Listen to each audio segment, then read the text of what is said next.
Quiero darles la bienvenida. Este es el espacio STAUD para que los que no lo conocen, sede de la Secretaría Nacional de Cultura.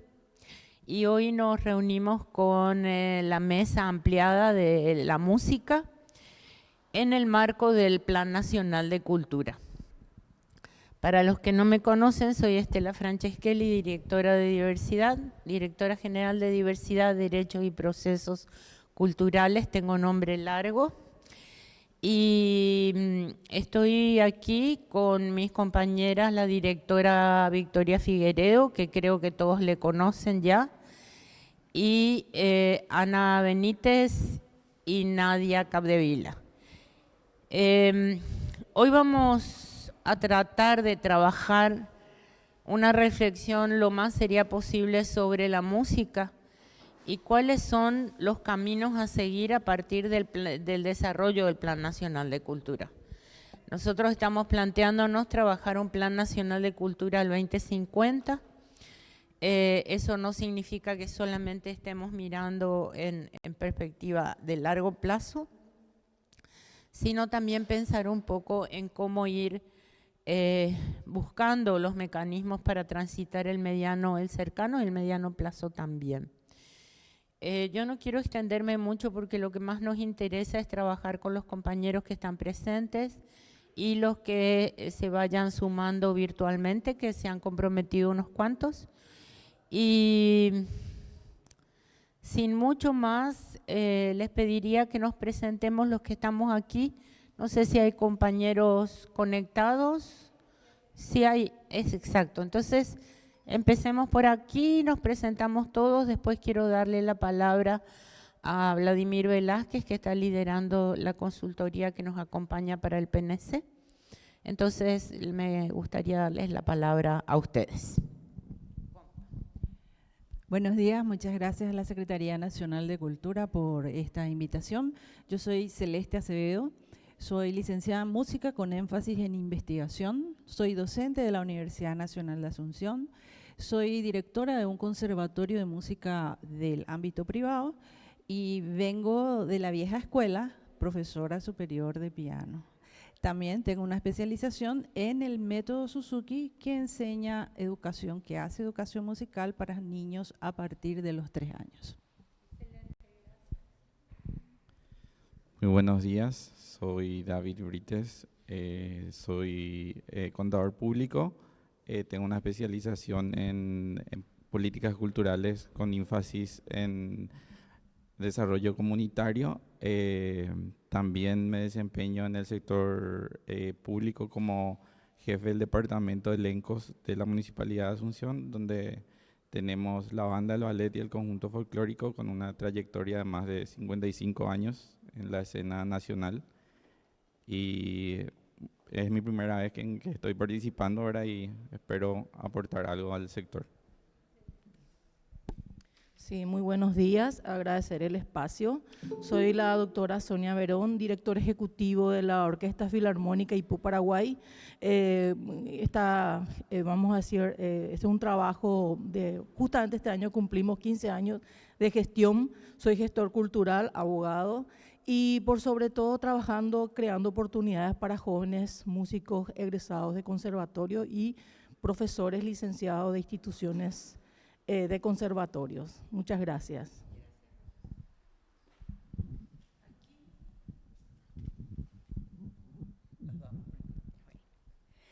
Muy buenos días a todos. Yo soy Natalia Funes, soy pianista, directora de orquesta, docente de la carrera de música de la Facultad de Arquitectura, Diseño y Arte. Y bueno, estamos aquí para colaborar en lo que podamos aportar a este necesario plan de cultura. Bueno, brevemente, Victoria Figueredo, de la Dirección de Economía Cultural y punto focal del programa Iber Músicas. Buen día, mi nombre es Oscar Fadlala Zafuán, hoy en representación de la Asociación de Músicos del Paraguay. Hola, yo soy particular, soy docente universitario, director de orquesta, investigador, compositor, Luis Vera Resquín. Muchísimas gracias. Me gustaría darles la palabra, el micrófono, al equipo consultor del PNC. No sé si los compañeros que están conectados se pueden presentar. ¿Nos pueden poner la pantalla de los compañeros conectados, Héctor, por favor?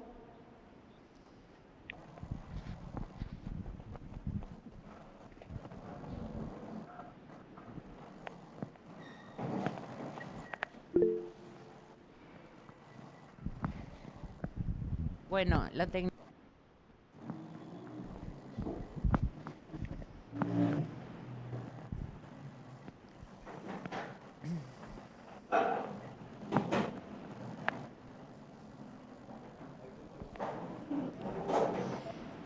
Hola compañeros que están en la virtualidad, nos gustaría que se puedan presentar.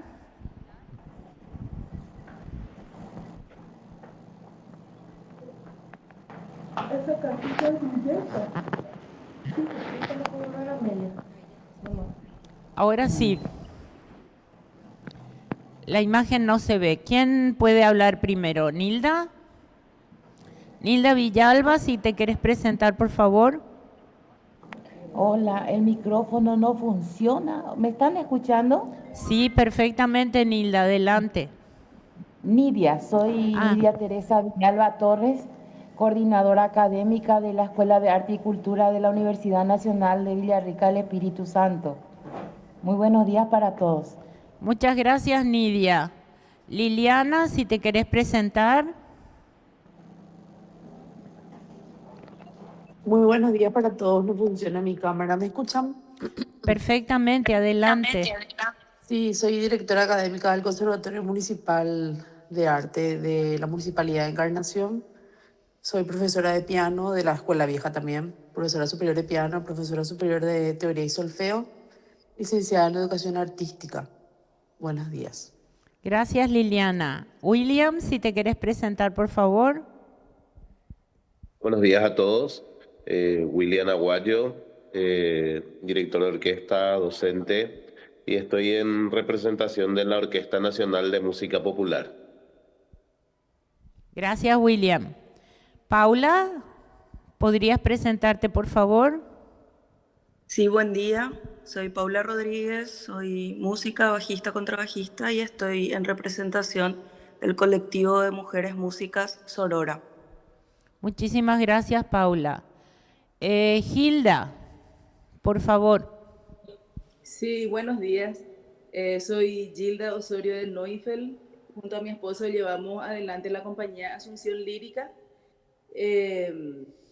Y también soy gestora cultural, estamos en producción juntos, ¿verdad? Y soy cantante lírica y docente de educación artística. Gracias, Gilda. Creo que me falta alguien, pero no los estoy viendo. Hugo.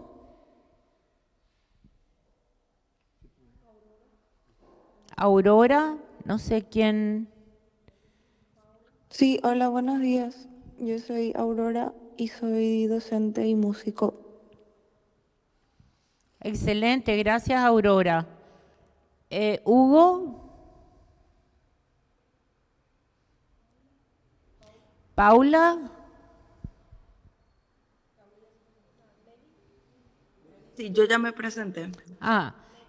Meli. Melissa. Sí, buen día.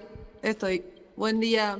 Soy Melissa Gini, productora y gestora de proyectos musicales y hoy en representación de AMI Paraguay, Asociación de Música Independiente. Gracias a todos. Creo que no nos olvidamos de nadie. Excelente. Bueno, gracias por estar, gracias por participar. Hoy lo que queremos hacer es presentarles algunos temas generales que tienen que ver con el desarrollo del Plan Nacional de Cultura, con el programa Diver Músicas, que es bastante importante para el Paraguay. Y después sí queremos trabajar sobre un diagnóstico en profundidad del sector de la música, en lo posible, y fijarnos algunas líneas de trabajo. Para ya sumergirnos en esto, me gustaría darle la palabra a Vladimir Velázquez, que es nuestro consultor para el Plan Nacional de Cultura, y a su equipo. Así que, Vladimir, adelante. Muchas gracias, Estela. Buen día a todos, todas. Estoy con Vivi y Lía, que son parte del equipo también. Vamos a estar registrando y sistematizando este espacio como otros, de modo que podamos usar los contenidos para el cometido que nos convoca, que es la formulación del Plan Nacional de Cultura. Quiero hacer como dos movimientos, ¿no? Un primer movimiento que es actualizar la información del proceso de formulación del Plan Nacional. Algunas personas ya conocen o están bastante informadas, otras tal vez escuchen por primera vez. Entonces el objetivo es ponernos en la misma página. Voy a ser breve y luego vamos a compartir en un segundo movimiento de manera muy breve algunas consideraciones que hemos logrado desde el punto de vista del relevamiento situacional del sector, que lo complementaríamos con la intervención que va a hacer Victoria. Tanto Victoria como yo, para este segundo movimiento tenemos que ser muy breves, 10 minutos cada uno, para que podamos abrir un poco el diálogo. Yo voy a explicar ahora la dinámica que vamos a proponer. Bueno, si pasamos, voy a poner el tiempo para intentar ayudarnos con...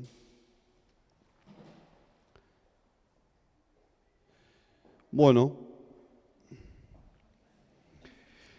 adelante.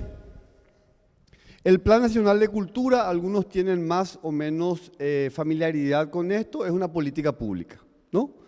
Que viene a sumarse a las políticas públicas de cultura y pretende ser el primer y principal instrumento de planificación del Estado paraguayo en materia cultural, ¿no? Es una hoja de ruta de Estado, esa es su pretensión, de largo plazo, asume 25 años y en ese sentido tiene como es un instrumento, no es un fin en sí mismo, ¿no? Cuando planteamos el horizonte de 2050 lo estamos haciendo porque los planes nacionales tienen que alinearse al Plan Nacional de Desarrollo, que asume esa temporalidad, y eso implica también un pensamiento de Estado en el sentido de que trascender lo que es el gobierno. Todo gobierno tiene legitimidad en definir lo que va a hacer, pero la exigencia aquí está en plantearse, bueno, una mirada mucho más amplia, ¿no? Adelante. Otros campos de la acción pública tienen este tipo de experiencias y conocemos nosotros que hay políticas públicas en otros campos también de largo plazo y sabemos que siempre hay una tensión entre la formulación y la ejecución. En la formulación se da una parte de la historia, pero luego viene todo el proceso de lo que es la formulación. En el por qué es importante destacar, haciendo alusión a la música, que el gran reto que tiene el campo cultural paraguayo es fortalecer su diálogo con el desarrollo, ¿no? Eso creo que lo han conquistado o han dado avances importantes en ese sentido el campo ambiental, el campo social, ¿no? Cuando hablamos de desarrollo es usual escuchar la frase crecimiento no es desarrollo, crecimiento no es suficiente para el desarrollo. El ambientalismo vino a ampliar la mirada y bueno, la cultura tiene el mismo reto. Podemos desarrollarnos sin cultura, sin un abordaje apropiado de la cultura, y de eso se trata el Plan Nacional. Se trata de contribuir a la agenda de desarrollo. No es solamente abordar la cultura como campo aislado de todo el resto, sino es el trabajo con la cultura y sobre la cultura, porque eso tiene un sentido en el desarrollo. Esto implica fortalecer los avances del Estado en materia de garante de derechos culturales. Y aquí está este enfoque de derechos humanos, que es todo un reto para tener en cuenta. Pero también implica algo que es importante para el campo cultural, y hay que decirlo una y mil veces, porque todavía estamos en una etapa inicial: cultura no es igual a Secretaría Nacional de Cultura solamente. Estamos hablando de una hoja de ruta del Estado paraguayo. Son 50 instituciones públicas del nivel nacional que tienen alguna competencia en el campo cultural, 17 gobernaciones, 263 municipalidades. ¿Cómo transitamos hacia una situación en la que estas instituciones trabajan en equipo? Es un gran desafío, ¿no? Adelante. Solamente un gráfico de este concierto institucional, ¿no? Adelante. O lo que quiere ser un concierto institucional. Y algo que es fundamental para el Plan Nacional de Cultura es la gobernanza multinivel. Hemos dado avances, tenemos retrocesos, tenemos dificultades, pero con el Plan Nacional tenemos que clarificar mucho mejor qué tiene que hacer el nivel nacional, donde hay 50 instituciones. ¿Qué tiene que hacer el nivel departamental? ¿Qué tiene que hacer el nivel municipal? Y este es un problema país. El problema de la descentralización es un problema estructural del Estado paraguayo. Pero la cultura tiene que abordar esta cuestión, ¿no? Y estas son temas estructurales lo que tenemos que ir tratando y abordando, porque en la medida en que todas estas cuestiones avancen, obviamente los programas específicos, sea para la música o para algún otro subsector, van a ser mucho más eficientes y eficaces, ¿no? Adelante. Hoy en día existen varios planes nacionales en Paraguay, ¿no? Si yo estoy hablando de que la cultura tiene una relación con el desarrollo, estoy hablando de que la cultura hace a un conjunto de temas, la música es uno de ellos, pero la cultura también es perspectiva, como lo es la perspectiva ambiental o como lo es la perspectiva de género. Yo puedo mirar procesos sociales y económicos desde el punto de vista cultural. Entonces hay cuestiones que tienen que ver con el Plan Nacional de Salud, que tienen repercusión cultural, o el Plan Nacional de Pueblos Indígenas o el Plan Nacional de Industrialización.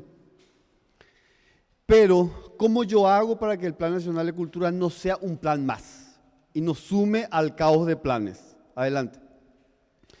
El gran desafío que nosotros tenemos es, adelante, lograr articular a los planes a los planes vinculados con el campo cultural entre sí. Y el Plan Nacional de Cultura tiene ahí un rol interesante de articulación. ¿Cómo va contribuyendo a que los planes vayan entrando en red? Y esta trama, que empieza a ser más ordenada, tiene una relación mucho más clara y virtuosa con el Plan Nacional de Desarrollo y con los planes departamentales y municipales. Hacia eso tenemos que ir caminando. Esto no es algo que se consigue en 2 meses, en 6 meses, pero el punto es cómo vamos ordenando el campo cultural, ¿no? Solamente la Secretaría Nacional de Cultura en este momento está formulando 2 planes nacionales. El Plan Nacional del Libro y la Lectura y el Plan Nacional de Afrodescendientes. El INAP, el Instituto Nacional Audiovisual, lo anunció acá en una reunión de trabajo. Luego el Plan Nacional, o a partir del Plan Nacional de Cultura, va a formular el Plan Nacional del Audiovisual. No, el MEC anunció el Plan Nacional de Educación 2050. O sea, los instrumentos de planificación fluyen, ¿verdad? Y eso puede ser una trama o puede ser un caos. Bueno, cuando estamos en el rol de estadista o cuando estamos en el rol de sociedad civil que busca incidir en la política pública, tiene que haber esa claridad. ¿Qué es lo que queremos en términos de un Estado organizado, eficiente y eficaz? Y tenemos que caminar a que toda esta dinámica que implica ordenar el Poder Ejecutivo en materia cultural contribuya a un mejoramiento del orden a nivel subnacional, donde hay experiencias de todo tipo, pero hay muchos retos en términos de un abordaje mucho más estratégico. Adelante. Vamos a ir cerrando. Adelante. Ya vamos a pasamos. Adelante. Esto es importante para quienes nunca escucharon el proceso. Nosotros hemos iniciado, me refiero al proceso. El proceso ha iniciado en febrero formalmente. Esto está bajo el escrutinio público. O sea, no es una actividad que se está haciendo todavía puertas cerradas, preparatoria, no. Ya hay foros, ya hay jornadas, ya hay página web, ya hay información. Podemos después discutir si está bien, está mal, es bueno, es malo, pero esto está bajo el escrutinio público. Estamos en una fase de diagnóstico y propuesta que va a ir hasta junio, julio, donde se están realizando actividades como estas, de distinto formato y escala, más con 100, 200 personas, 20 personas, 5 personas, pero espacios de diálogo que no son solamente técnicos, son también políticos en el sentido del diálogo, construcción de acuerdos, escucha, reconocimiento de puntos de vista. Alrededor entre junio y septiembre, pero esto vamos a ir ajustando, Vivi no está, ya para julio, tenemos que empezar a trabajar en la redacción del Plan Nacional de Cultura, ¿no? El documento tiene que ir empezando a tomar cuerpo, ¿verdad? Y ese cuerpo tiene que empezar a ser revisado, discutido. Esto se tiene que validar y tiene que aprobarse técnica y políticamente. Se pretende que el Plan Nacional de Cultura esté aprobado para noviembre y esté siendo presentado en noviembre en el marco de un Congreso Nacional de Cultura que va a coincidir con el MICSUR, un evento que deben conocer. Adelante. Bueno, son muchas las actividades que se están realizando. Esta es un tipo de actividad, diálogo con las mesas técnicas, pero se están haciendo foros en el interior, foros territoriales, se están haciendo jornadas entre estas 50 instituciones públicas, o sea, son varias actividades. Hay un concurso que lanzó la Secretaría, un concurso de artículos de reflexión sobre hitos en estos 20 años, que puede ser interesante que se informen, que participen, porque el punto está, desde que se promulgó la Ley Nacional de Cultura en el 2006, estamos conmemorando 20 años de la Ley Nacional de Cultura, y este proceso de formulación coincide con esos 20 años. ¿Cuáles son los grandes hitos de Paraguay en materia cultural? Y estos hitos, ¿qué nos enseñan? ¿Qué aprendimos? ¿Qué retos o nuevos retos abren? Bueno, se quiere publicar un libro con contribuciones ciudadanas y de la academia o de instituciones sobre los hitos. Ojalá desde la música haya contribuciones al respecto. Adelante.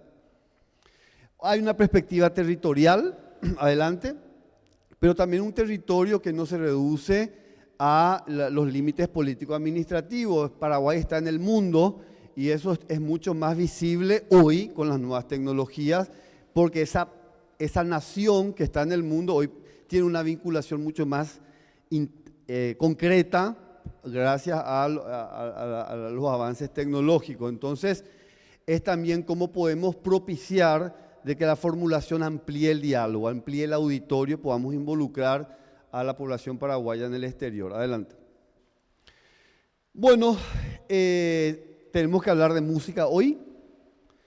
Tenemos que hacer el esfuerzo de poner en relación lo específico con lo general. Sí, es importante que los temas específicos tengan su propio momento, su momento, ¿no?, interno, pero también tenemos que hacer el esfuerzo de poner en diálogo no solamente la música con otras artes, sino las artes con otros ámbitos de la vida, ¿no? Entonces ese esfuerzo, pero eso lo vamos a ir consiguiendo con método. El punto está en que ahora queremos hablar de la música y desde la música, y tenemos que ir trabajando esta relación específica general, ¿no?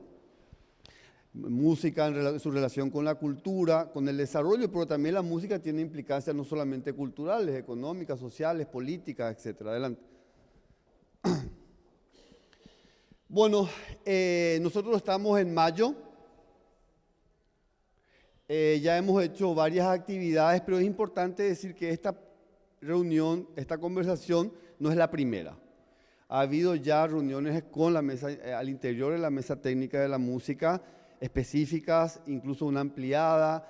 Hemos tenido espacio en Concultura, referentes de las mesas técnicas están participando en otras actividades. Entonces, también aquí está un poco en cómo funciona el dinamismo interno del sector, de las organizaciones, y cómo las organizaciones van generando espacios propios de conversación para acercar propuestas, para acercar críticas, sugerencias. O sea, no se trata solamente de conversar en los espacios que genera la institucionalidad, sino también que las organizaciones desde sus propios colectivos y plataformas puedan ampliar el debate. Adelante. Bueno, el sentido de largo plazo, Estela ya lo adelantó. Sí, es una perspectiva de largo plazo, pero el largo plazo no existe sin el corto plazo, ¿no? Y el Plan Nacional de Cultura tiene dos cuestiones que son retos para Paraguay. Uno, va a incorporar metas, y eso no es usual en los planes nacionales, que no suelen colocar metas. Son cuestiones más declarativas, que son importantes, definen enfoque, definen objetivos, lineamientos, pero no hay metas. Las metas se tienen que medir. Queremos incorporar metas, ¿no? Y por sobre todo basadas en indicadores. Eso va a ser un reto porque Paraguay no es un país que produce muchas estadísticas en materia cultural. Adelante. Nosotros queremos formular metas al 2050, pero queremos formular metas también intermedias. Si yo quiero estar aquí en términos de formalización de los músicos de Paraguay, supongamos, tenga posibilidad de construir una meta en torno a la formalización, ¿dónde tengo que estar en el 2028 o dónde tengo que estar en el 2030? ¿No? Es básico, si yo me tengo que operar el corazón y tengo que bajar X kilos para operarme el corazón, no puedo bajar 20 kilos en 3 meses. Pero también estamos incorporando un componente, un capítulo de emergencia o de urgencia. ¿Esto por qué? Porque estamos en un país que acumula muchas deudas históricas, ¿no? Muchas precariedades, entonces está esa tensión en largo plazo, pero yo estoy apenas sobreviviendo, ¿no? Entonces, ¿cómo podemos identificar aquellas metas o acciones que deben darse de manera inmediata, no solamente para resolver lo urgente, que puede ser obstáculo para lo estructural, sino también porque necesitamos dar señales políticas a una sociedad muy escéptica, con fundamentos, ¿verdad? O sea, o donde hay como una serie de obstáculos que también son subjetivos. Adelante. Bueno, con esto terminamos. Hay todo un esfuerzo comunicacional también. Visiten las redes de la Secretaría, la página web, pero básicamente queríamos hacer como un punto de la situación. ¿Hay alguna pregunta, comentario sobre el proceso de formulación del Plan Nacional? ¿Alguna observación específica? ¿Qué quieren hacer? O si no, continuamos. Continuamos. ¿De parte del auditorio virtual? Nada. Bueno, vamos a continuar. Yo ahora voy a traer algunas informaciones que ustedes conocen bastante, imagino, pero que va a ayudarnos a ampliar el debate. Luego Victoria va a intervenir para presentarlo. Brevemente para presentarlo y ver música, pero quiero explicar lo que vamos a hacer. Si podemos poner la planilla de las metas, Vivi. Nosotros queremos presentar esta información para abrir una conversación. Ya vamos a hacer en plenaria porque no somos muchos. Una conversación que va a buscar, uno, precisar cosas, anotar omisiones que son trascendentales. Mira, acá no está este tema, tiene que estar. Esto es incorrecto, lo que fuere. Lo que queremos es como que completar lo que podríamos llamar ese análisis de los puntos críticos más importantes, pero luego también priorizar los grandes desafíos de Paraguay desde el punto de vista de la música o en el campo musical. Los grandes desafíos. Y a partir de esos grandes desafíos que tienen que ver con el cómo estamos, es hacer como intervenciones que nos ayuden a imaginar o tener insumos para construir esas metas, ¿no? Si hoy estamos en términos de formación con estas características, estas son las características de las circunstancias contemporáneas, ¿hacia dónde tenemos que ir y cuál es la situación a la que tendríamos que estar, ¿no? En un largo plazo y cuáles podrían ser los intermedios? Yo usé un ejemplo en una conversación anterior cuando estábamos conversando con otro sector y traje el ejemplo que ocurrió con el audiovisual. El audiovisual el sector audiovisual logró luego de muchos años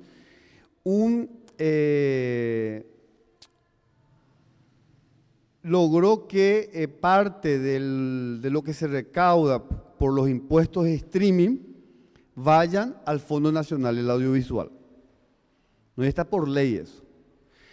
¿Qué implica eso? Es un ejemplo muy interesante de una meta estratégica, instrumental.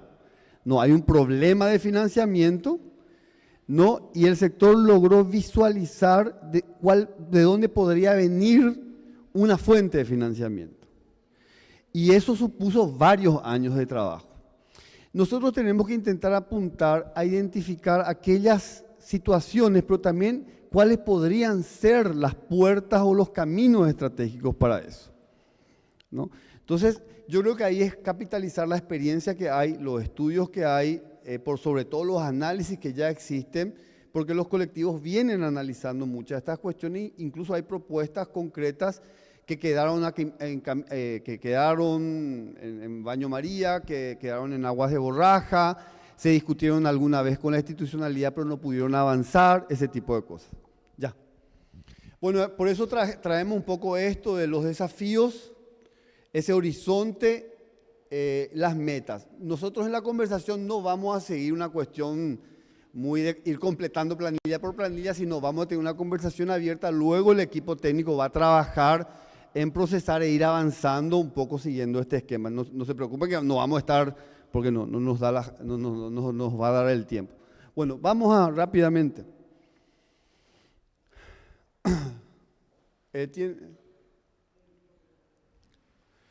Bueno, acá, Vivi, vamos a pasar rápido por algunas cosas. No.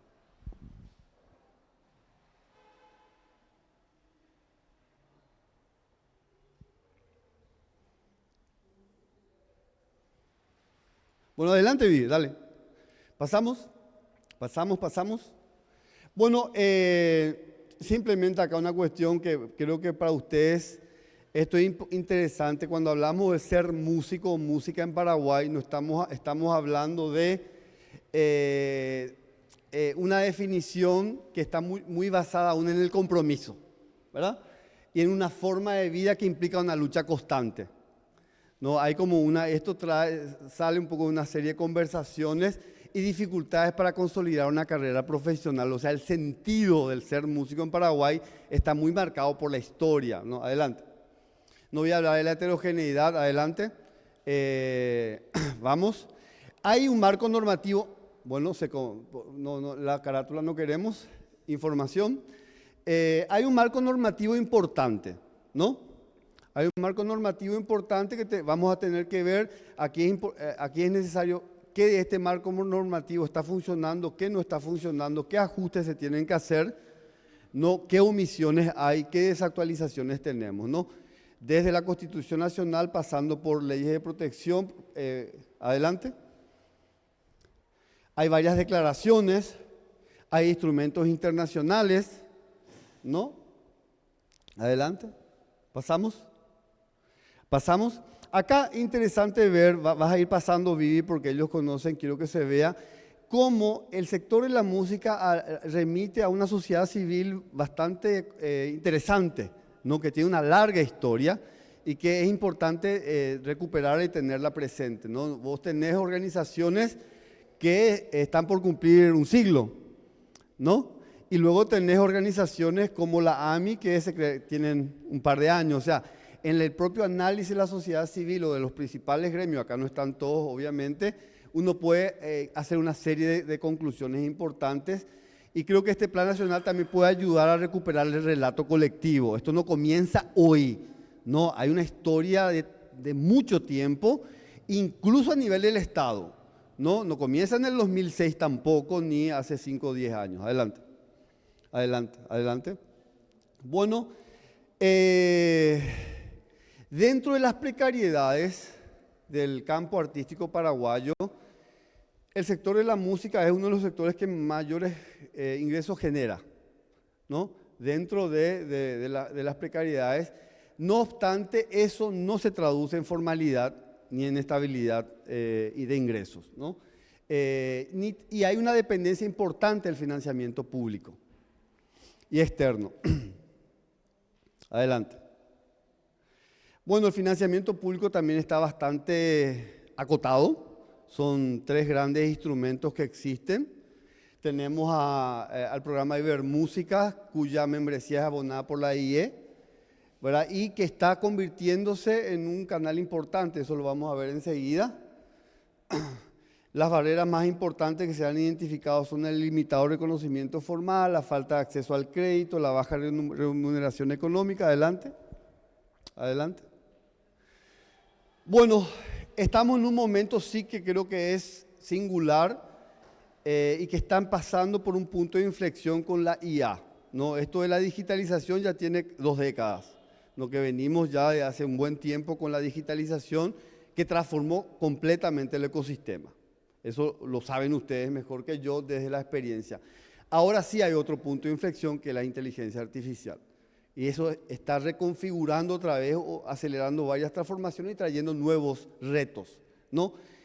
Sí, uno puede hablar de una suerte de democratización porque hoy el acceso a una serie de bienes y servicios está, entre comillas, siempre como mucho más abierto que 50 años atrás, pero no hay cambios estructurales en la generación de ingresos, en la formalización, en el cambio de esa situación estructural del músico como proyecto de vida y compromiso y no como músico como profesional, pero tampoco hay un cambio estructural aún, si bien hay avances importantes en la pluralidad de expresiones.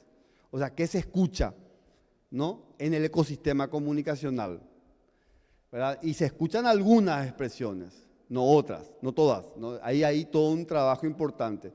El 90% de los artistas paraguayos distribuyen su música en plataformas de streaming, pero los números son bastante elocuentes del alcance que tienen esta distribución, ¿verdad? En el sentido de los oyentes, si es que uno va a seguir la lógica del rating de Spotify y compañía. Adelante. Adelante. Bueno, hay algunas cuestiones importantes que han ocurrido en estos últimos 20 años. Vamos a ver todos los avances que hay en términos de formación académica. Acá hay varios referentes de la formación académica. En el 2001 se habilita la primera licenciatura, las 3 orquestas nacionales también ese año. En el 2024 la declaración de la Guarane como Patrimonio Cultural de la Humanidad, ¿no? Adelante. Adelante. Bueno, a nivel de festivales también hay todo un dinamismo importante a nivel de los festivales nacionales y festivales internacionales y espacio de estrategia de promoción de la música o promoción de los mercados o acceso o inserción de los productos musicales de los artistas en los mercados que están dando algunos pasos, ¿no? Hay como algunos espacios que se están convirtiendo en espacios de referencia. Mixtur va a realizarse este año acá en Paraguay. Está en ver la evaluación de los resultados de todos estos esfuerzos. Si hay una participación creciente paraguaya, habría que ver un poco cómo esto está generando resultados. Eso sí, es una evaluación que está pendiente, una evaluación de efecto, una evaluación de impacto. Adelante. Adelante. Adelante. Bueno, esto sí queremos completar con ustedes. Se está haciendo todo un trabajo de relevamiento de la oferta académica en el campo cultural. La información es absolutamente dispersa, porque ahí vos tenés el núcleo duro de la cultura, los temas clásicos, arte, patrimonio, gestión cultural, y después tenés los temas más amplios, antropología, sociología, o sea, desde la cultura se aborda de distintos niveles. Pero una persona, Jimmy Ortiz, que nos estuvo ayudando, identificó 8 instituciones con carrera de grado habilitadas por el CONES. Esto se está completando ahora con el equipo técnico. Una tecnicatura superior, un dato interesante del programa becal, 10 becas a nivel de doctorado, profesorados con énfasis clásico populares ofrecidas por institutos, conservatorios municipales y nacionales, hay referentes de conservatorios aquí, 133 instituciones nacionales de educación musical. Todo esto tenemos que evaluarlo mejor y esta conversación creo que puede ayudarnos para eso. Adelante. Hay sí una concentración de la oferta académica, es uno de los problemas clásicos de Paraguay y transversal, una concentración en la capital y el área metropolitana, tanto a nivel de instituciones como a nivel de la población de matriculados, ¿no? Y hay un requisito de migrar del interior a la capital y el área metropolitana, sea para la formación o sea para la inserción laboral. Adelante. Adelante. Bueno, este es un reto, ya voy terminando, este es un reto importante que tenemos en términos de información. Y hay esfuerzos que tenemos que ir identificando mejor en términos de censos acotados, sectoriales, en términos de directorios, en términos de catálogos, en términos de mapeos. La institucionalidad no tiene hoy un instrumento de información. El SICPI, el Sistema de Información Cultural del Paraguay, ha dejado de funcionar ya hace algunos años.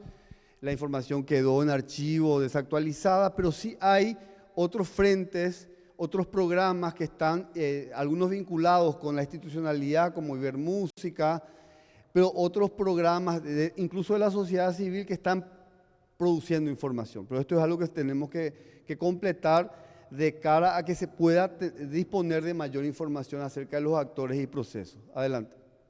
Adelante. Bueno, nosotros estamos identificando normativas imprecisas o ineficientes, una generalizada precariedad laboral, problemas vinculados con la piratería y respeto de los derechos de autor, poca cultura de registro de autor y desconfianza, poca participación juvenil en sociedades de gestión. Este es un dato interesante. El 72% de socios de APA son mayores de 60 años. Adelante. Desigualdades de género. Hay un problema, y hay organizaciones que vienen trabajando en ese tema de músicas. Centralización de las orquestas públicas, financiamiento limitado en el sector privado, participación limitada en los mercados internacionales. Toda la cuestión del mercado es un capítulo en sí mismo, ¿no? Cómo funciona el mercado a nivel nacional y a nivel internacional. Distribución digital centrada en autores, dueños de derechos en detrimento de los intérpretes, condiciones inadecuadas para la formación académica. Adelante. Bueno, pasamos y terminamos con esto. La transversalidad, integrar la educación y los derechos de autor en políticas públicas obligatorias, la gobernanza. Está la operacionalización del Consejo Nacional de Música, que es del 96, habría que ver eso cómo quedó, cómo sigue. El Plan Nacional de Cultura va a traer el debate de la gobernanza. Eso les quiero comentar. O sea, ¿cómo nos vamos a organizar? ¿Qué hacemos con todas las instituciones? ¿Con cultura es suficiente? ¿Hay que rever con cultura? ¿Hay que crear otras instituciones? ¿Hay que articularlas? O sea, ¿cómo vamos a gobernar? ¿Cómo se hacen con temas tan específicos que requieren su propia gobernanza? O sea, este tema de la gobernanza es algo que tenemos que conversar. La digitalización, la justicia material. Está previsto para el mes de agosto-septiembre un seminario en torno al futuro, en el marco del proceso de formulación, donde se va a abordar con mucho foco los desafíos que trae la inteligencia artificial, pero otras transformaciones contemporáneas también, ¿no? Entonces, en la medida en que el sector de la música esté mejor preparado, va a poder participar mucho mejor en ese espacio también. Yo llego hasta acá para darle la palabra a Vicky, de modo que ella pueda complementar con lo Ibermúsica, y ahí ya abrimos la conversación. Gracias. ¿Cómo están? Un gusto en saludarles. Creo que nos conocemos con la mayoría. ¿Ustedes conocen el programa Ibermúsica? ¿Quiénes de los que están acá conocen? Ya, bueno, perfecto. La mayoría conoce. Y esperamos que a nivel de país también sea así, ¿verdad? Que la mayoría conozca y en algún momento ya todos conozcan. El programa Ibermúsicas es un programa de cooperación técnica multilateral que está integrada por los países de Iberoamérica, o sea, América del Sur, América Central, España y Portugal. Esos son los países que integran Ibermúsicas. Tiene un consejo que se reúne una vez al año, pero está en permanente contacto, tiene una unidad técnica en Buenos Aires y tiene como función especial promover las músicas, así en plural con S, algunos ponen Ibermúsica, es Ibermúsicas porque considera la diversidad musical de nuestros países. Bueno, ya hablé de los países, de su función y cómo funciona, cómo promueve esa música, fundamentalmente a través de convocatorias. Cada año, el 1 de junio, se abren este año 15 convocatorias diferentes para que puedan postular los músicos de los diferentes países. Así, este 1 de junio se abren las convocatorias para movilidad. Eso supone poder hacer giras internacionales coordinadas con otros países, donde lo fundamental es la invitación, tener una invitación de un país. Ibermúsica cubre el traslado. O sea, pues el pasaje en avión, o traslado interno, o en tren donde haya, o sea, eso es sumamente interesante. Se pueden hacer muchas presentaciones. Recuerdo que Tecobé, por ejemplo, hizo una gira interesantísima por México. Muchos grupos hacen sus giras en México y recorren las diferentes ciudades. Y ellos después por su cuenta se fueron a Canadá, se hicieron una serie de presentaciones otra vez y volvieron a México, donde hicieron más presentaciones y retornaron al país. O sea, cada uno administra el recurso que gana, digamos, cuando es seleccionado, y organiza sus actividades, pudiendo cobrar, por supuesto, las presentaciones que haga, porque lo que se busca también es apoyar la profesionalización de los músicos. Eso es súper importante. Sí tiene que tener una nota de invitación, lo que asegura que los que le invitan pueden ser 1, 2, 3 invitaciones o solo una, y arma la gira en torno a eso, y dura el tiempo que cada uno pueda presentarse. Por ejemplo, este grupo del que les hablaba hizo más de 30 presentaciones. Hay otros grupos, por ejemplo, que van invitados a un país y después hacen presentaciones en los países vecinos. Se van a Europa, por ejemplo, a Portugal, de ahí pasan a España, de ahí van a Francia, hacen su pequeña gira y vuelven. Todo tiene que ver con la iniciativa de cada uno de los músicos o grupos musicales. Eso es movilidad. También hay una convocatoria para programación. Quiere decir que instituciones, eventos, como qué sé yo, un festival de música u otros eventos pueden invitar a un grupo de otro país, tiene que tener la confirmación de ese país y viene a fortalecer su evento, ¿verdad? Puede invitar a 1, a 2 o a más, según los recursos. Movilidad y programación tiene un promedio de $17.000, no sé si habrá subido ahora en la última convocatoria, pero eso permite realmente comprar, como ustedes ven, varios pasajes y también cubrir parte del traslado interno.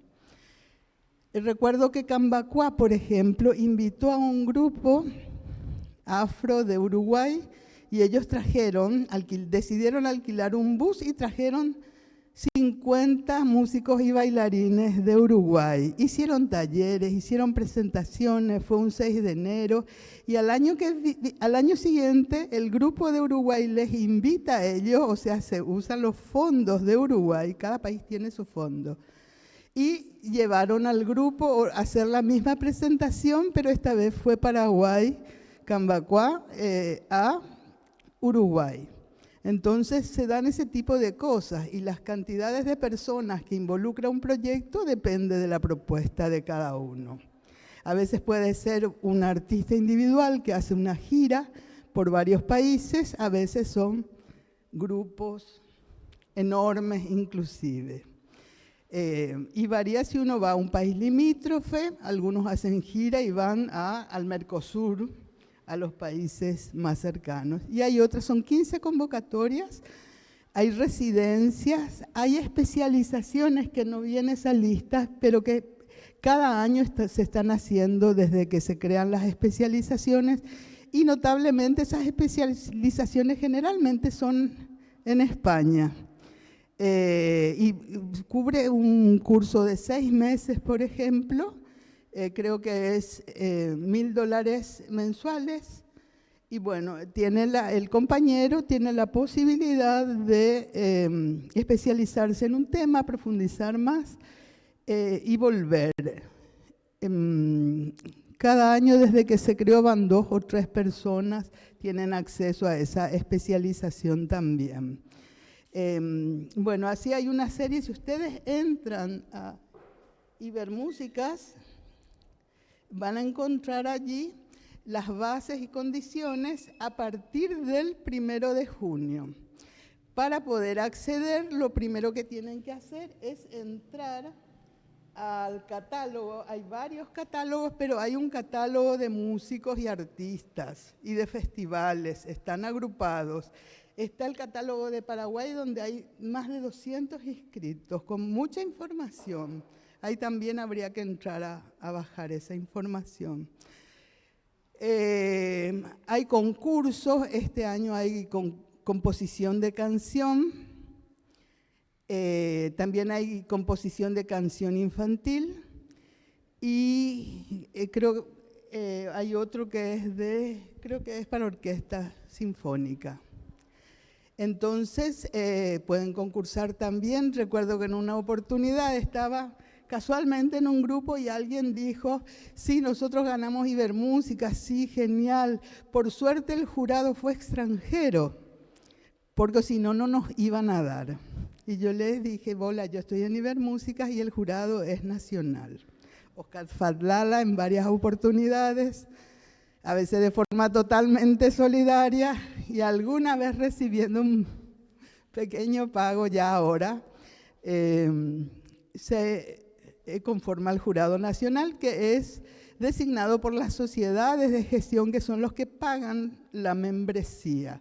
Paraguay está a través de la Secretaría Nacional de Cultura desde el 2014, Ibermúsica se creó en el 2011, pero está desde el 2014 y creo que aquel primer año hubo 7 proyectos seleccionados, no hubo tantos inscriptos, pero eso fue subiendo y ya a partir de ahí podemos hablar de entre 10 y 12 grupos o artistas que fueron beneficiados con estos fondos. A ver qué más les digo. Bueno, la convocatoria de este año es para el año que viene. Se abre el 1 de junio.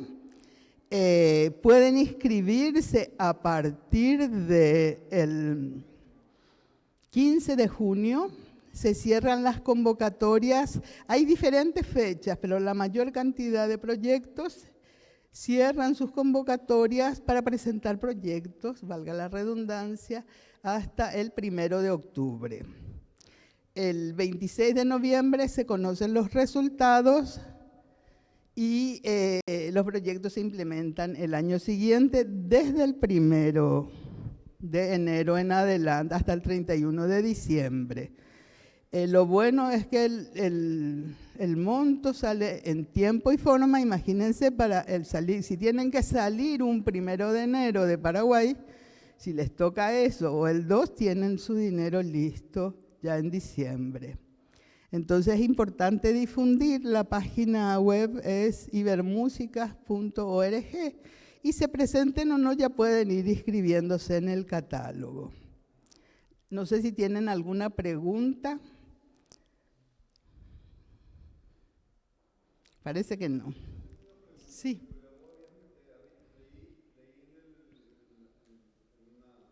Uh-huh.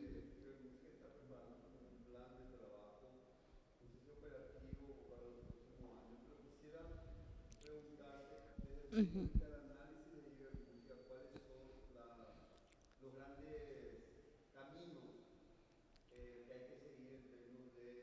Enfrentar los retos que se tienen desde y para la música.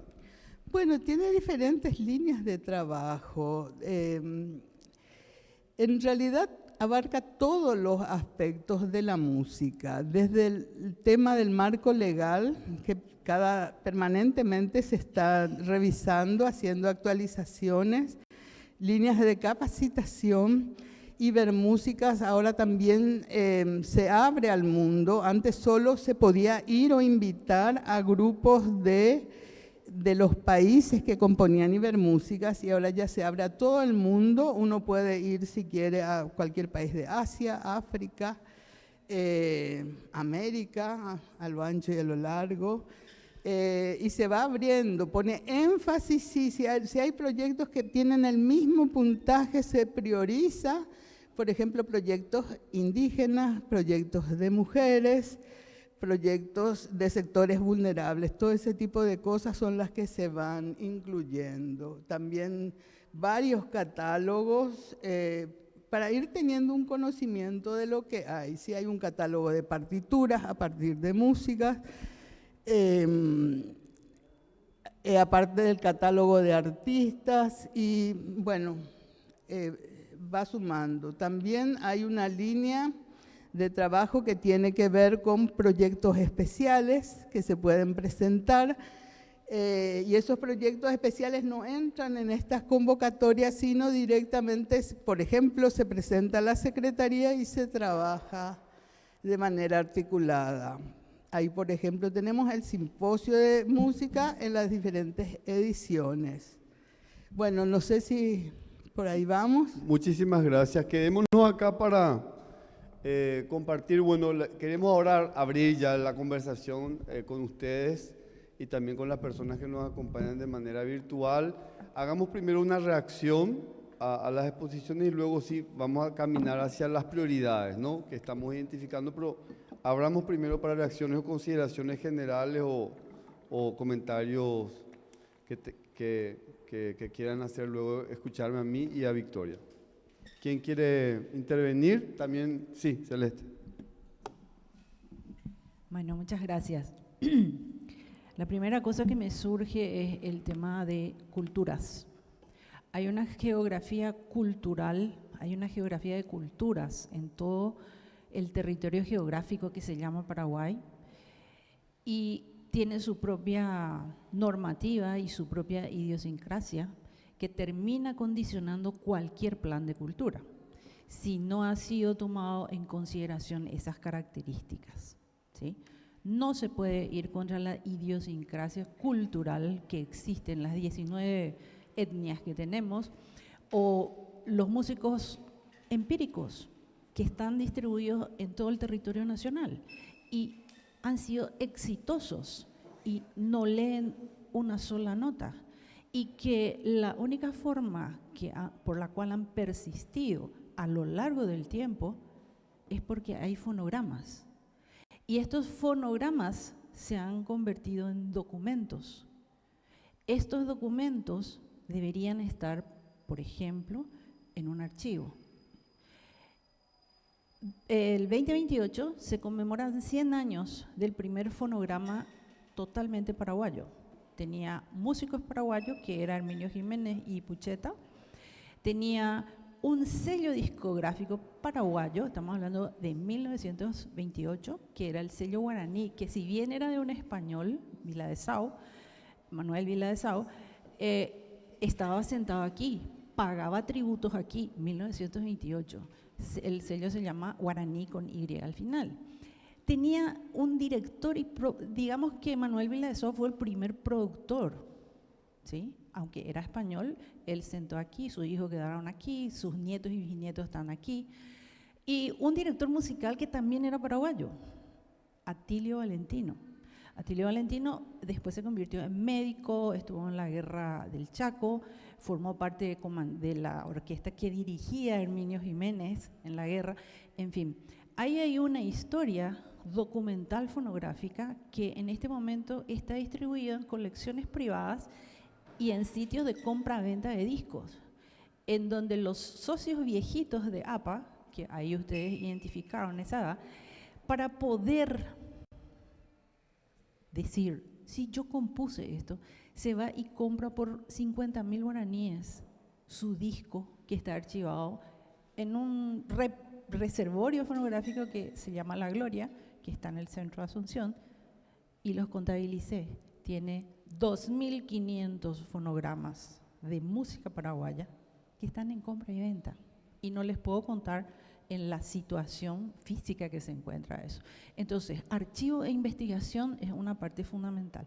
Pero en primer lugar, yo querría que este tema de música, que hablemos, en vez de cultura musical, que hablemos de culturas sonoras. Hoy día internacionalmente, vos mismo mostraste este mapa como, no estamos aislados, hoy día se habla de culturas sonoras. ¿Por qué? Porque el concepto de música está en revisión internacionalmente. Porque, ¿qué es música? Todavía no hay un acuerdo sobre qué es música. Además de eso, el empirismo musical de Paraguay es una cosa que todavía no se ha estudiado. Aquí cualquiera canta, hasta te hace la segunda voz y la tercera, pero de oído. Toca guitarra todo el mundo. Los arpistas más grandes que ha tenido el Paraguay, empíricos, totalmente, Dino García, no existía en primer lugar, pero cuando uno analiza quién le enseñó, fue su papá, fue el tío, fue el vecino. Ese empirismo musical que ahora se llama musicalidad innata, que todos tenemos. La musicalidad es un fenómeno humano, por eso cada uno de nosotros tiene la música que le gusta y no cantará seguramente sobre un escenario, pero el rollete cuando se baña canta, o se va manejando y tiene prendido ahí su radio, o si le robaron la radio, tiene ahí su altoparlante y pone su celular, y todo el mundo está escuchando todo el tiempo sonoridades. Pero hoy día se habla de la desaparición de sonoridades, por ejemplo, las sonoridades de los sistemas naturales. No es lo mismo ir a grabar en el bosque del Alto Paraná los sonidos, o no sé, en la zona de Ñembucú, en los humedales, o en el Chaco, ¿verdad?, que hace 20 años, ¿verdad? Entonces las sonoridades, y ya hoy día se incorpora la sonoridad urbana, ¿sí? Porque hoy día ya no se escucha como antes, porque tenemos un montón de sonoridades que están interfiriendo, o que están acompañando, o que le dan marco de fondo. Entonces, el tema de sonoridad, de culturas sonoras, y allí dentro de culturas sonoras va a entrar todo lo que es la parte de las comunidades, de las etnias que tenemos. Porque ellos se ponen dentro del patrimonio, pero resulta que la sonoridad de ellos para nosotros muchas veces no es música. Son unos cantos, y uno se queda. ¿Por qué? Porque cuando se habla de música, eso es música, ¿verdad? Eso es sonoridad. Y nosotros, los que estamos occidentalizados, somos los que vemos la música como un espectáculo, como un pasatiempo. Las comunidades indígenas no, forman parte de su forma de ser, de sus, ¿cómo se llama?, de sus rituales, ¿sí? Y entonces, ¿eso dónde está? Y se están perdiendo aceleradamente. ¿Por qué? Porque el sustrato que son los individuos de estas comunidades, ya sabemos todos los problemas. Entonces, si nos centramos en el concepto música, que se está revisando internacionalmente, quedamos, y cuando se observa, verá, los músicos tienen un montón de problemas, lo sabemos. En este momento hay 50 estudiantes de licenciatura egresados con maestrías de centros de excelencia, Berkeley, Cambridge. ¿Dónde están? ¿Qué están haciendo? Yo sé dónde están y la están pasando mal, ¿sí? ¿Y qué pasa con la educación inicial en música? ¿Cómo se entrena el oído? Soy especialista en enseñar a niños música desde los 3 años y les puedo decir que el resultado es, porque ya hace 20 años lo hago y estoy viendo ahora los frutos. Sáquenle la partitura al músico profesional y en líneas generales se queda callado. Háganle escuchar algo al orejero, al toque. Yo soy producto de eso, A los 40 años, una profesora, una escocesa, me dijo, señora, usted no tiene oído. Desde los 4 estudio piano, ¿cómo me vas a decir eso? ¿Y cómo hago para solucionar ese problema? Abandone la partitura, señora. Escuche el CD y saque en el piano. Y va a recuperar un 60% de su oído. Porque el ojo interfiere con el oído. Y entonces, ¿cómo estamos enseñando a nuestros músicos futuros? Entonces, todos esos elementos, si tratamos solamente como música, el empirismo musical, el archivo documental fonográfico, se van quedando como relegados y nos focalizamos en esto que estuvimos viendo, ¿verdad? Porque todo el sistema está buscando el éxito de Shakira, el éxito de Milo J. Sí, vamos con eso. Pero, ¿qué hay detrás? Milo J es un producto. Milo J es un producto. Sí. Bueno, entonces la cosa es, yo quiero hablar de cultura sonora. Yo quiero hablar de cultura sonora y lo que creo que en cultura sonora se tiene que tomar en consideración es lo siguiente. ¿Sí? Acá lo tengo anotadito. Acá tengo culturas sonoras del Paraguay. Urbana, rural, pueblos originarios.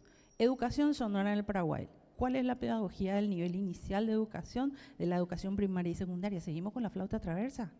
Quiero decir, con la flauta dulce. ¿Para qué posgrados? Hay 50 jóvenes músicos con maestría que no tienen trabajo. Institucionalidad sonora, se vio ahí el ecosistema, MEC, universidades, conservatorios públicos, conservatorios privados, orquestas sinfónicas, bandas. Los militares han sido fundamentales en este país para traer la música sinfónica. Derechos intelectuales sonoros, sabemos qué pasa, pero con esta inmersión de la IA, ¿qué hacemos con las composiciones que se hacen con IA? ¿Sí? Y historia sonora del Paraguay, investigación y archivos y repositorios sonoros. Ahí me quedo, gracias, y perdón porque me extendí. No, esta...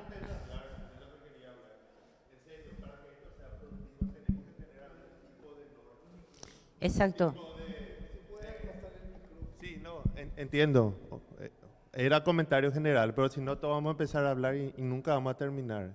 Estuvo muy interesante parte de lo que dijo, o muchas partes, pero habló tanto que de repente no está todo sistematizado. Entonces, yo propongo primero preguntarles cuál es su objetivo o cuál fue el mecanismo para trabajar y en base a eso, si es en cuanto a los planes urgentes, etcétera, vamos desarrollando o desglosando de alguna manera para optimizar el trabajo nomás. Y después aporto sin problema. Eso primero.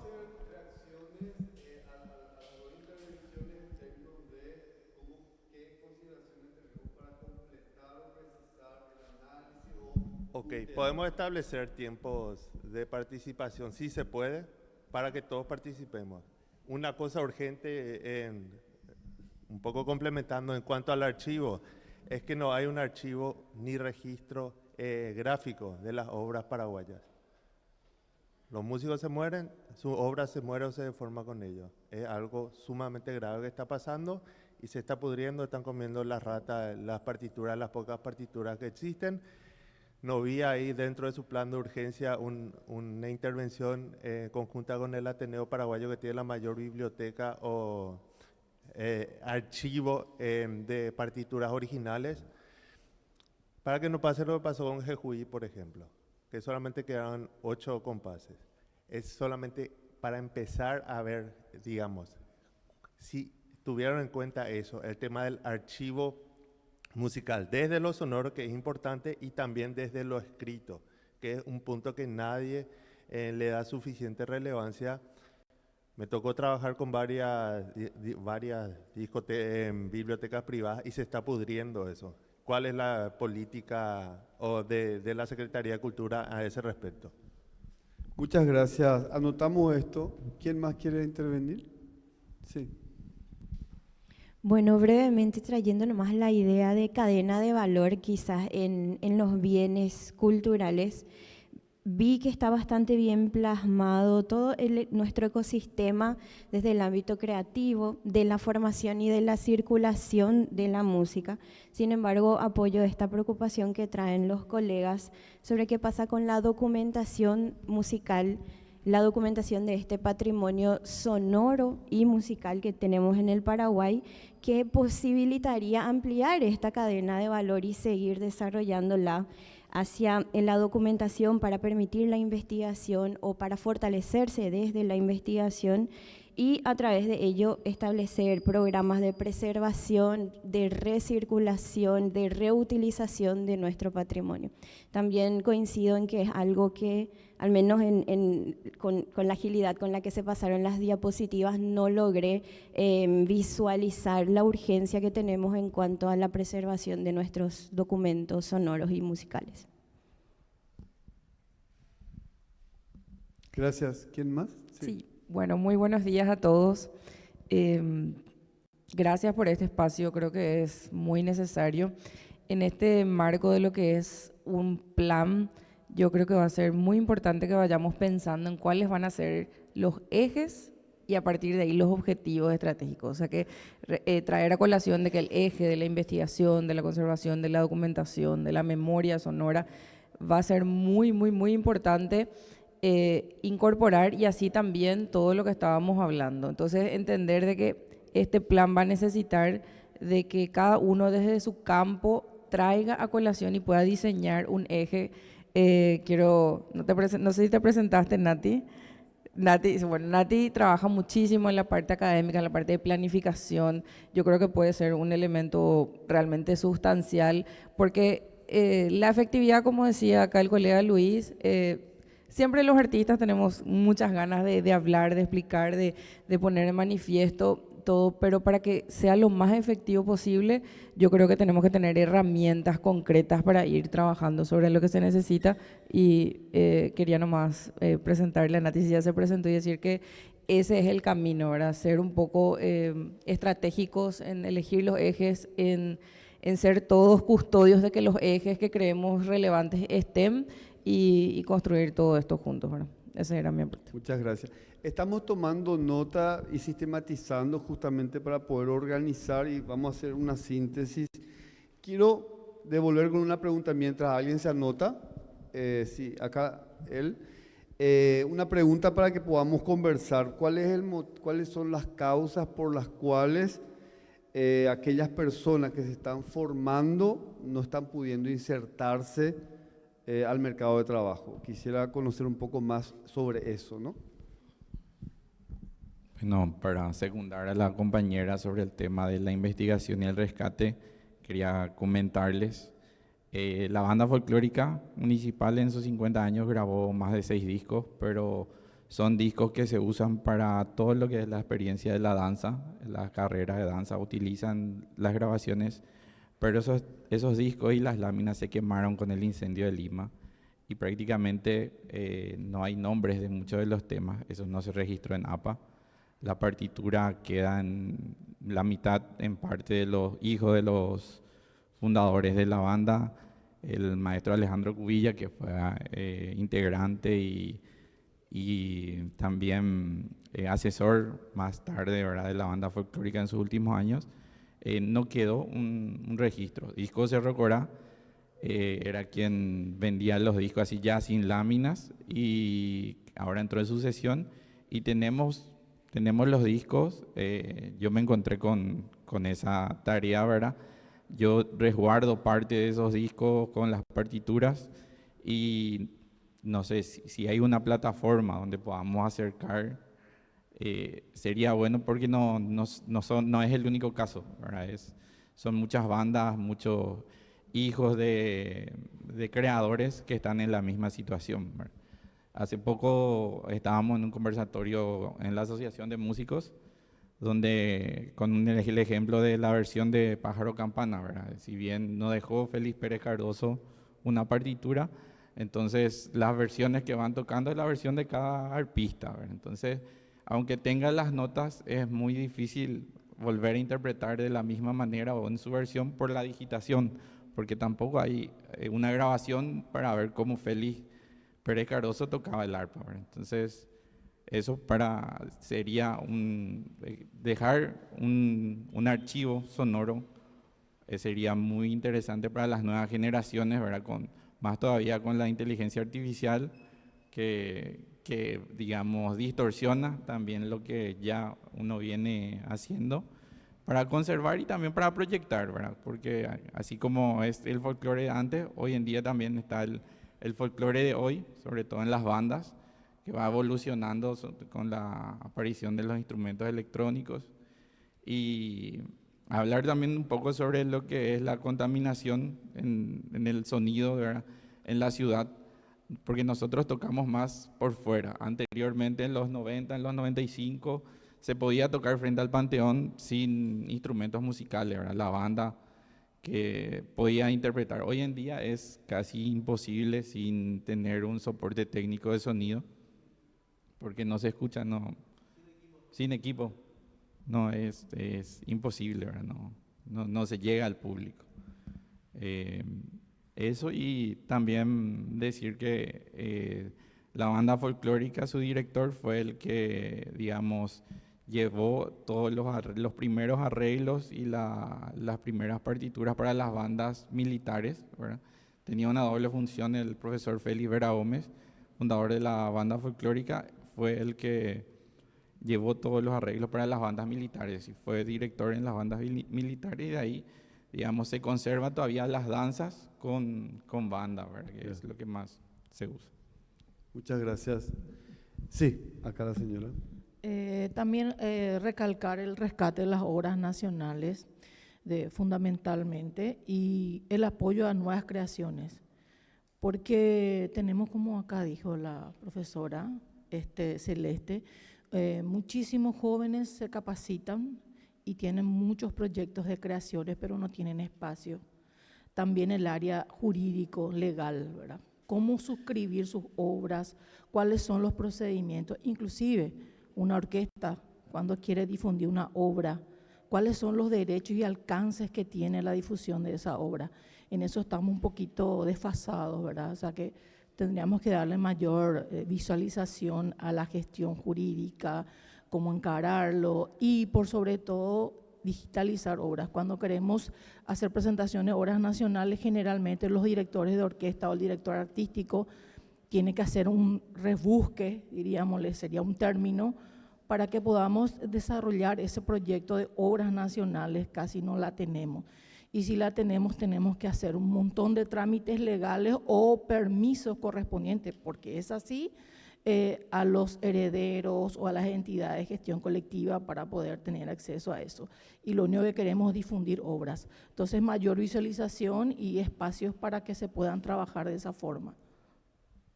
Muchas gracias. ¿Alguien más? ¿O desde el auditorio digital? ¿No hay ninguna persona anotada? Oscar, sí. Quizás me adelante un poquito a la jugada, pero quiero pedir a todos que seamos abiertos en el sentido de que no hagamos esa diferenciación entre el músico empírico y el músico académico, porque todos formamos parte de un ecosistema musical con la misma importancia. Y yo ya estoy viendo que este puede ser un tropiezo, ¿verdad? Empezar ya con las taquillas para arriba. No podemos desconocer al músico empírico, como ya lo dijo la profesora. Todos tenemos derechos y todos tenemos que estar representados por nuestras respectivas asociaciones o por el mismo Estado, ¿verdad? Entonces, creo que por ahí deberíamos empezar para seguir con este debate. La diversidad, acá está la diversidad representada en una gran persona, así que de eso también se trata. Gracias. ¿Alguien más para esta primera ronda? ¿Quiere hacer alguna intervención? Bueno, seguimos, ¿verdad? Quiero simplemente destacar algunos puntos y vamos a pasar a un segundo momento de la conversación. Una cuestión importante tiene que ver con lo patrimonial, ¿no? ¿Cuál es la situación desde el punto de vista del patrimonio musical o el patrimonio sonoro? Y ahí ustedes nos dieron elementos. En el análisis eso estaba, si no omitido, apenas atisbado. Entonces, esto es algo que se incorpora. Y yo estoy viendo, de hecho, un gran desafío que tenemos como país es de ampliar el sentido del patrimonio, del concepto de patrimonio, que está muy acotado a lo arquitectónico o lo físico en términos de edificios o de... ¿verdad? Y en segundo lugar, que vas empezando a ganar espacio lo inmaterial, pero en términos de costumbres o ciertas expresiones como muy instaladas y consolidadas y reconocidas como patrimonio. Pero hablar de patrimonio sonoro, hablar de archivo, de sonoridad, o sea, es algo hasta en el vocabulario inusual. Entonces, creo que el Plan Nacional de Cultura nos tiene que ayudar a actualizarnos conceptual y discursivamente Y ahí justamente esta importante, esta fértil relación entre lo específico y lo general, ¿verdad? Yo puedo hacer una cuestión general y si no dialogo bien con, por ejemplo, este tema, me perdería de hablar de cultura sonora o música, etcétera, ¿sí? En ese sentido, nomás la urgencia es la siguiente, le explico rápido.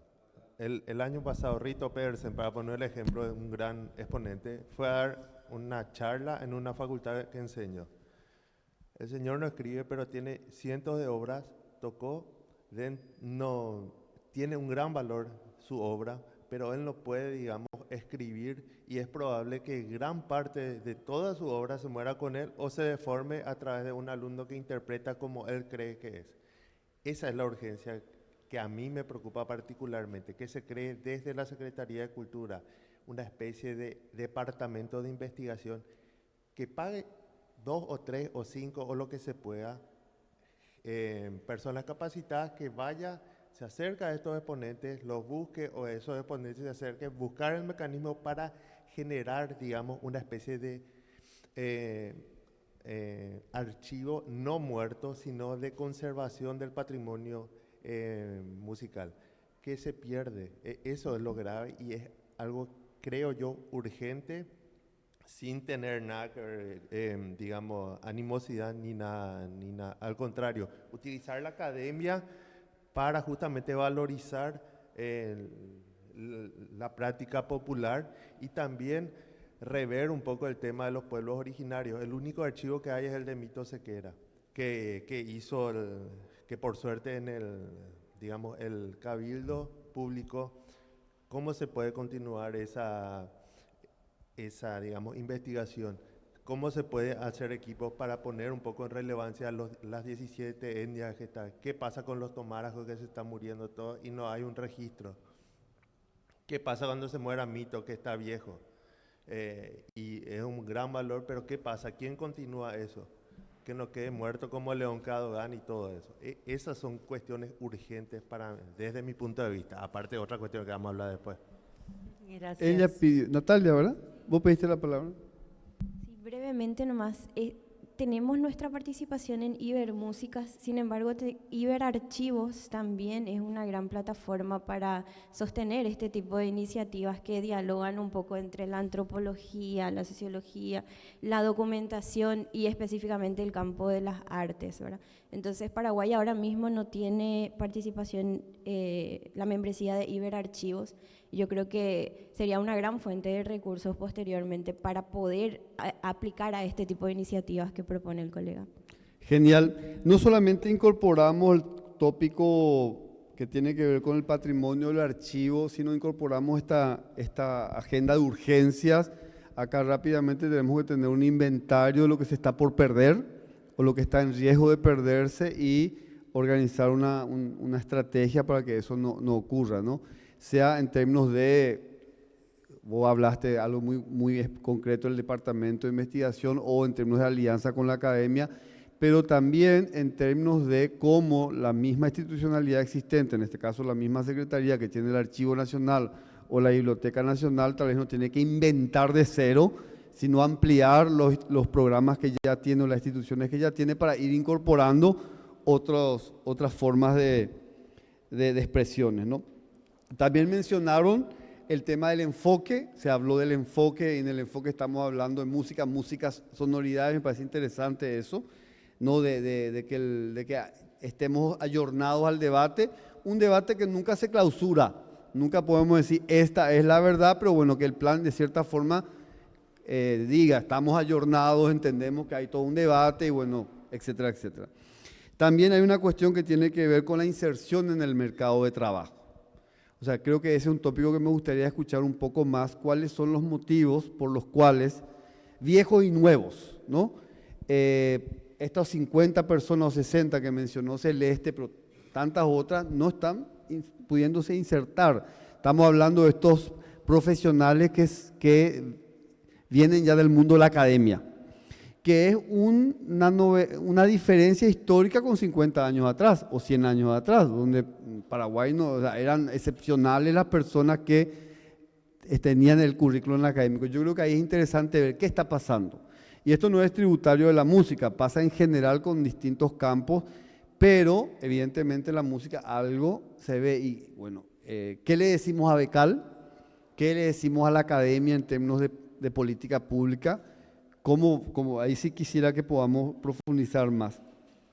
Otra cuestión que me parece muy interesante también es el tema de los retos de la inteligencia artificial, como un tópico que aparece. Hicieron ustedes algunas preguntas muy concretas en ese sentido. Y lo que tiene que ver con, que creo que tenemos que profundizar más, los circuitos de circulación, ¿no? ¿Qué se produce, qué se crea y cómo eso circula? Están los circuitos mercantiles, ¿no? Los mercados. Y están los circuitos no mercantiles, no todo debe regirse por el mercado. Y ahí también tenemos que ver, porque todo creador anhela que su obra trascienda, ¿no?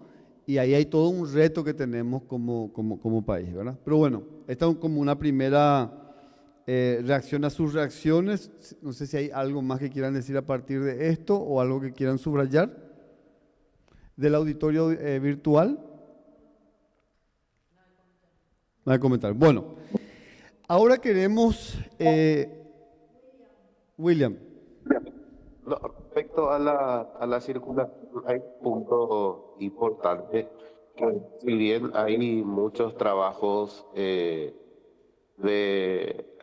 anotar o poner en partitura muchas de las obras de compositores de las grabaciones, lo que no hay es dónde llevar en un punto único esas obras para distribuir esas obras, que una estación sea respetada y sea registrada.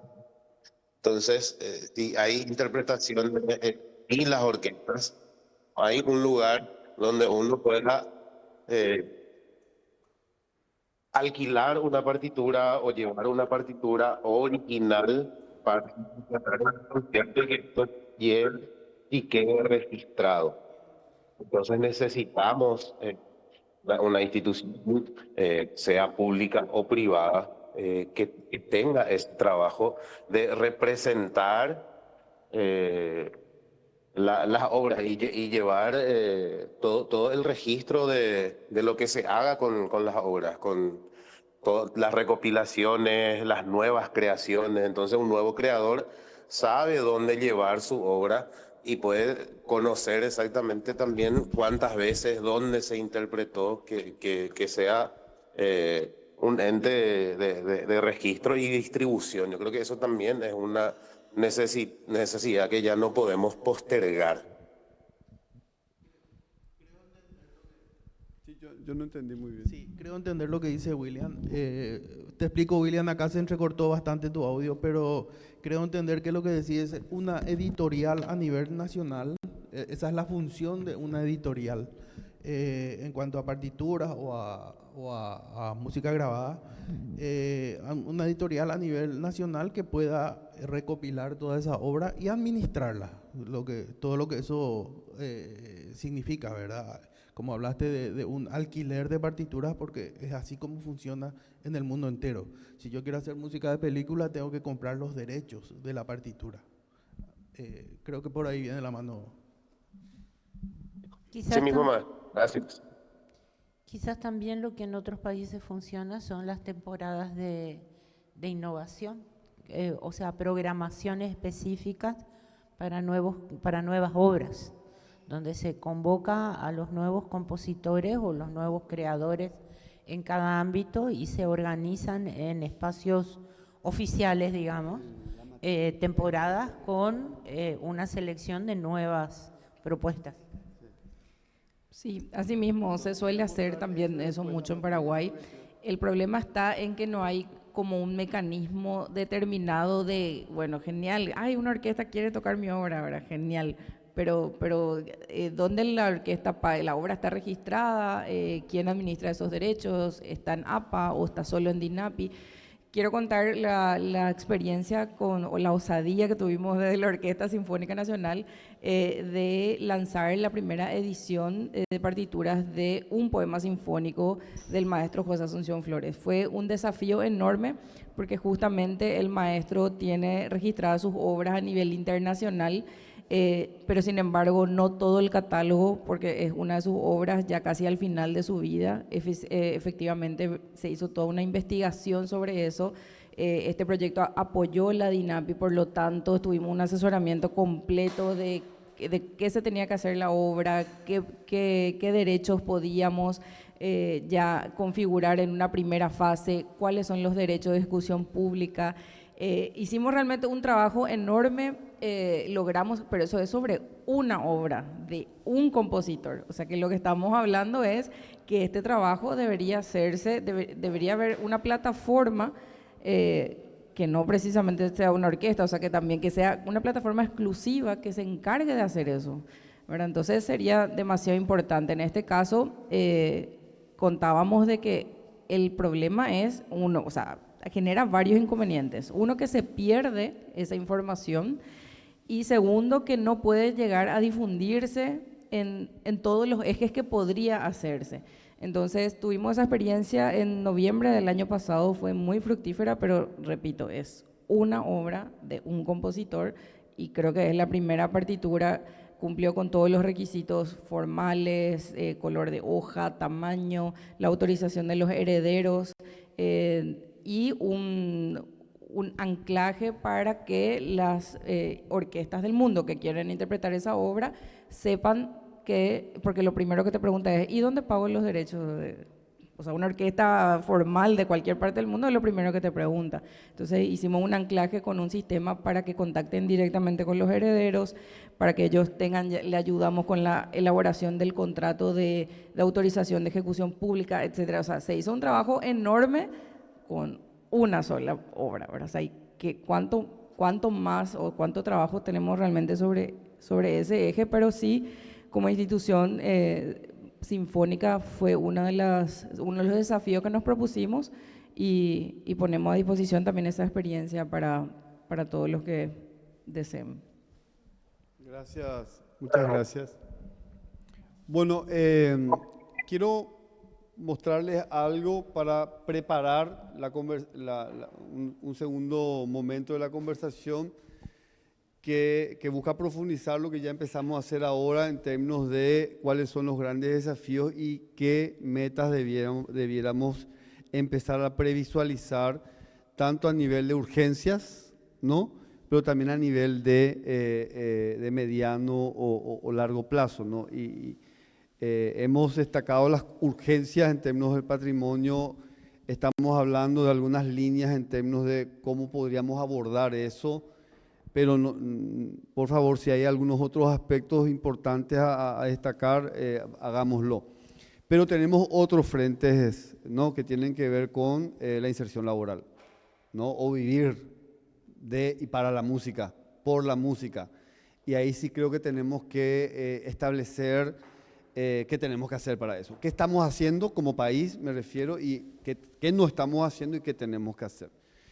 Vamos a seguir formando, vamos a seguir invirtiendo en Becal, pero, ¿no? Sí. La cultura en la parte sonora es bipolar y promueve conflictos diversos.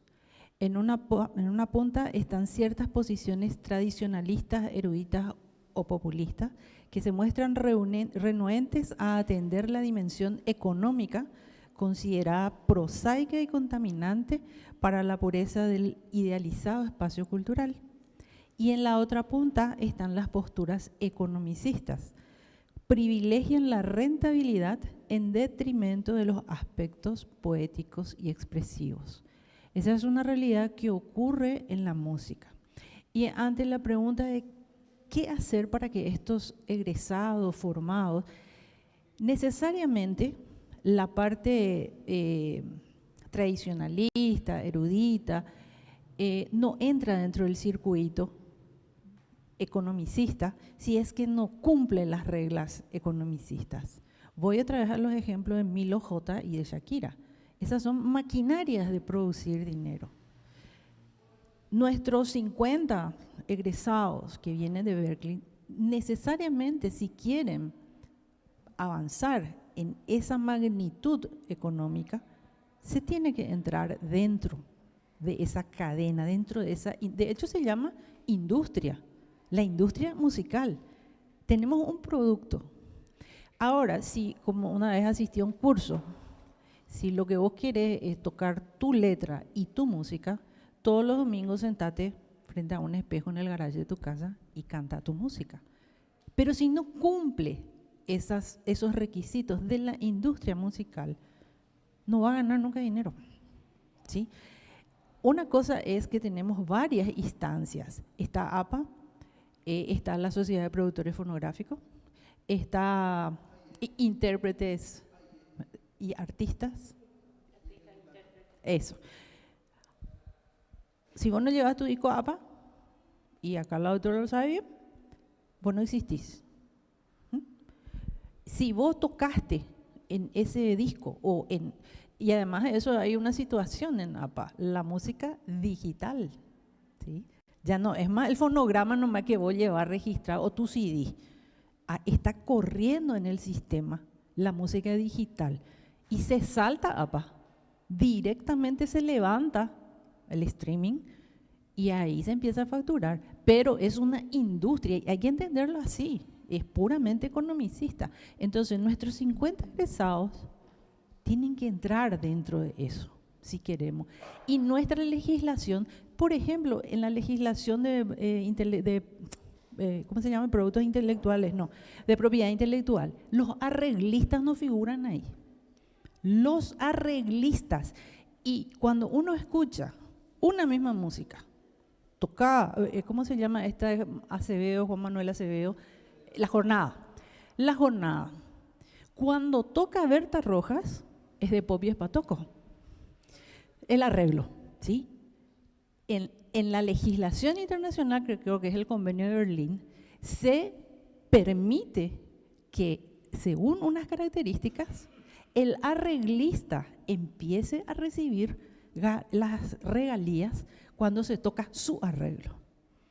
Entonces uno entra, por ejemplo, en internet y hay 3 arreglos de Espatoco, 3 arreglos de La Jornada de Juan Manuel. Juan Manuel recibe por ser el creador y sin embargo estos 3 arreglistas, que son completamente diferentes, y Berta recibe por ser intérprete, ¿sí? Entonces todas esas cosas se deben reflejar en nuestra legislación, que yo creo que la de propiedad intelectual se debe revisar, especialmente en la parte de los arreglos, porque el arreglista en Paraguay pasó desapercibido. Y muchas veces la música triunfa por el arreglo o por el intérprete. Y el creador sí recibe porque le protege la ley de protección intelectual.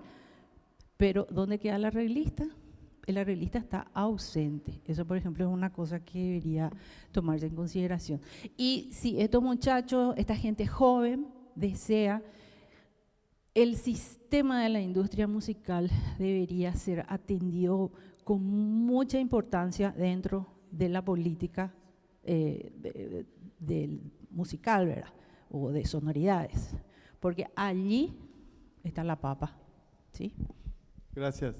Sí, no, que los estoy escuchando. Yo creo que es que hay que ir identificando algunas líneas que tienen que ver con la música como industria. Hay una línea. La legislación que debe ser ajustada y que hay una demanda que tenemos que sistematizar en lo que es la legislación para la música, tanto de derechos de autor como otros reclamos históricos que tiene el sector. Porcentajes de divulgación en los medios nacionales, instrucción, educación sobre lo que es patrimonial y lo que no es patrimonial, las nuevas formas de la música. Ahí hay otra línea muy desafiante para la música, que es todo la legislación. Lo que mencionaba María Victoria, o sea, el tema de los derechos, las herencias de derechos, la complejidad es para garantizar los pagos justos cuando las obras no han sido precisamente registradas. los acuerdos internacionales para la divulgación de las obras, etcétera. Legislación es otra línea importante. Otra línea que creo que hay que identificar es la educación, porque ahí entramos en un complejo sistema que tiene que ver no solamente con cómo educamos desde la educación sonora o la cultura de lo sonoro, que me parece que es clave, porque aquí se involucra no solamente la música en sí misma, sino muchas otras formas de lo sonoro, de lo que escuchamos, que tienen que ver con determinaciones culturales. Ahí hay un mundo que tendríamos que abordar con una comprensión bastante antropológica y sociológica de qué escuchamos y cómo lo escuchamos los paraguayos y por qué escuchamos eso, ¿verdad? Ahí hay todo otro tema, que no es solamente lo académico en sí mismo, sino la educación no formal, que también se involucra en este tema. Y hay una cuarta línea que es la profesionalización o no, si es que lo entendemos, porque hemos hablado de la industria de la música, pero hay otro ámbito de la música que no entra y no va a entrar nunca en la industria y que tiene que ver y ahí en esa no industria de la música hay muchos otros factores que tienen que ver con cómo se interpreta, o sea, de los intérpretes, de los arreglistas, de los que transcriben, no sé cómo se llaman los que transcriben partituras, porque eso también tiene que ver con profesionalizaciones y con formaciones no siempre académicas. Entonces me parece que por lo menos tenemos como 5 líneas de análisis solamente para el sector. Eso nomás. Perdón, la extensión. Sí. En cuanto a lo laboral, quiero dar 2 aportes, 2 líneas. Uno, impulsar desde el sector público para que el sector privado, o crear de alguna manera una ley de mecenazgo, que es algo que funciona en muchos países, Argentina, Estados Unidos, etcétera, etcétera. Ver esto sí que es política a alto nivel. ¿Qué ventajas se le podría dar al sector privado para ventajas fiscales para que inviertan en proyectos musicales o artísticos, de lo que sean? Esto va para todas las áreas. Creo que sería una herramienta muy, muy importante para el desarrollo y la inserción laboral, no solo de los músicos, sino de todos los artistas en general.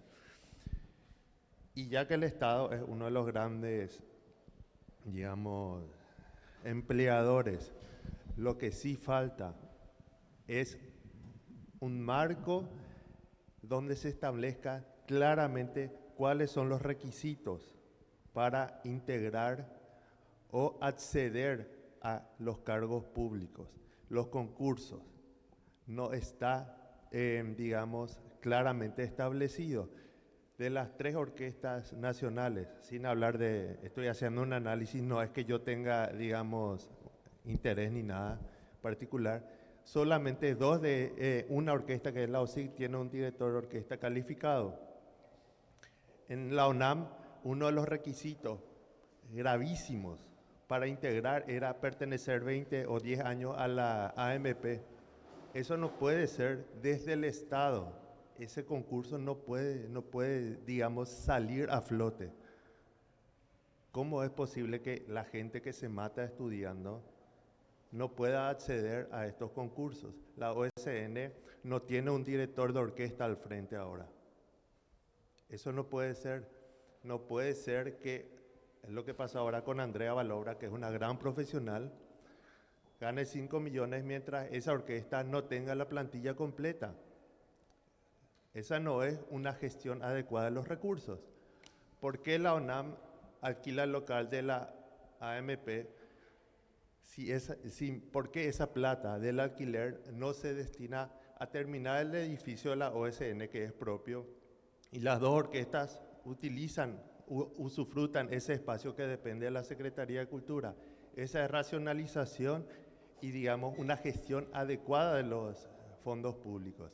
Si queremos realmente desde el Estado, digamos, dar alguna salida laboral, establezcamos un marco claro donde se pongan las reglas claras y se pueda acceder a los puestos de acuerdo a la capacidad y también que esos puestos tengan una duración determinada.